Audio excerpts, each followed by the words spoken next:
This is Shelley Kraft with a Wall Street View on SNN.Network. We're coming to you live from the Sprott Natural Resource Symposium 2019 in Vancouver. I have with me today Brent Cook from Expiration Insights, newsletter writer, speaker, etc.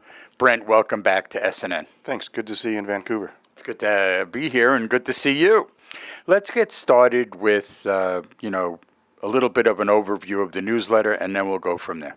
Sure. The newsletter is called Expiration Insights. That's the website as well.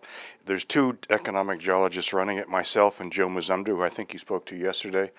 The letter's about what we're actually buying and selling with our own money in the newsletter. We talk about why we're buying, what our expectations are, what our goals are, and we're very critical as to when to get in and out. We're not afraid to sell. We only make money via our investments and subscribers. No one pays us to say anything. So what are you speaking about at this year's Sprott? Well, I think today we're going to have a lot of speakers going on about the gold price. So everyone's on the same page there. So I'm not going to even mention that.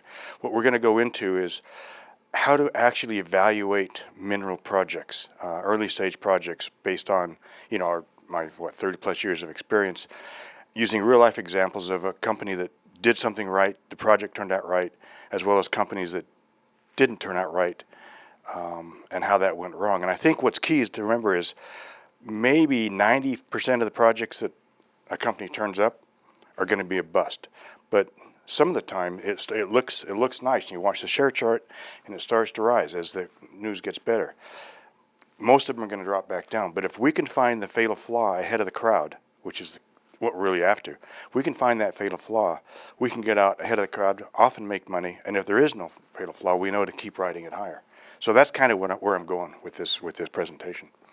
Speaking of crowd, how do people in the crowd respond when you're attacking something that they're long? A lot of people don't like that. It's funny.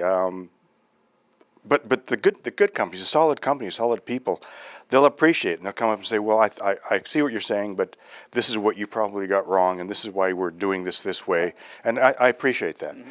And other people, they just hate us. That's the way it goes. You mean, well, in all sincerity, you're not trying to win a popularity contest. No, obviously. I wouldn't have to stand a chance at that. No, but I think it's, we're working for our subscribers. And so that's what it's all about, is how do we make our subscribers and ourselves money in this very, very high-risk sector. So what pops on your radar screen about some rocks? I'm looking for what we really want. Our ultimate goal is to be into a project early on, early discovery, something that's large enough that a major mining company buys it out. We don't want a company to find it and put it into production. Those are two different skill sets. They don't often work together. So we're looking for large, high-grade economic deposits in a mineral belt or a prospect that's big enough that a major mining company come in and overpay a bit for the deposit, with the knowledge that a long trend over time it's likely they're going to double or triple what they already bought. So that's what we're looking for, is a high-grade economic, high-margin deposit that has the potential to grow, and a major come in and buy it. So if I look at what you do and I compare you, let's say, to a baby mutual fund in a way, where you're accumulating the goods, the bads, the uglies, and try to get rid of the uglies and the bads before you lose any money. What is it typically today? If we're not talking about gold, where are we? Are we talking silver, base metals? You tell me.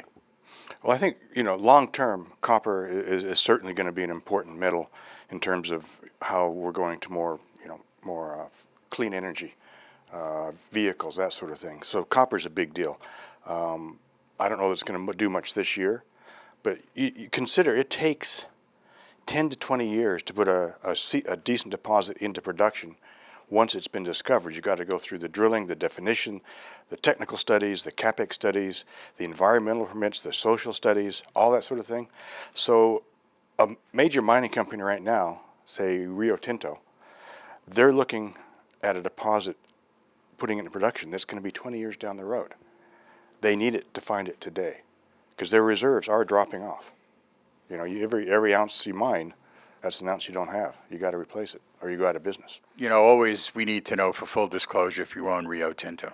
Yeah, no, I don't own Rio Tinto. Great company, but we focus on the small stuff. The big stuff is covered by the major analysts and all that. My question is, when some of these exploration companies are still price depressed, is there acquisitions going on that people, are looking at, that you're looking at, that we need to know about?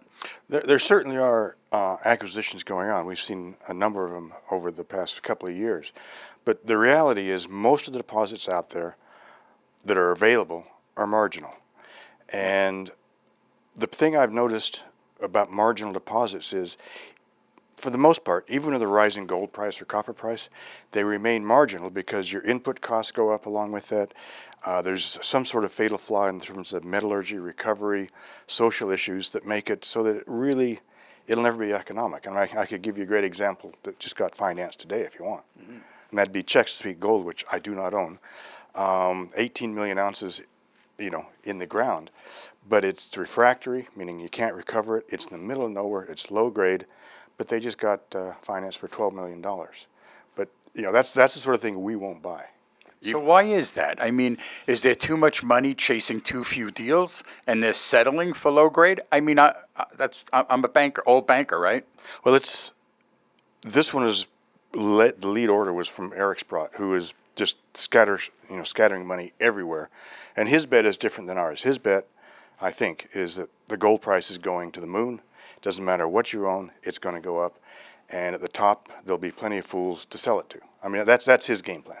And there's nothing wrong with that, but it's not what we do. We want something.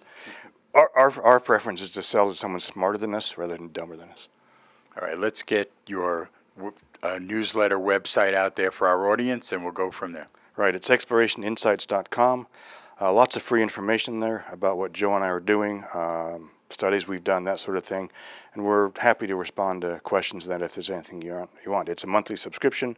If you don't like it, quit it after a month. But come visit us. Ladies and gentlemen, Brent Cook, Exploration Insights newsletter writer and speaker. I'm Shelley Kraft. I'm coming to you on SNN.Network from the Sprott Natural Resource Symposium 2019 in Vancouver. Brent, always good to see you. Likewise. Thank you.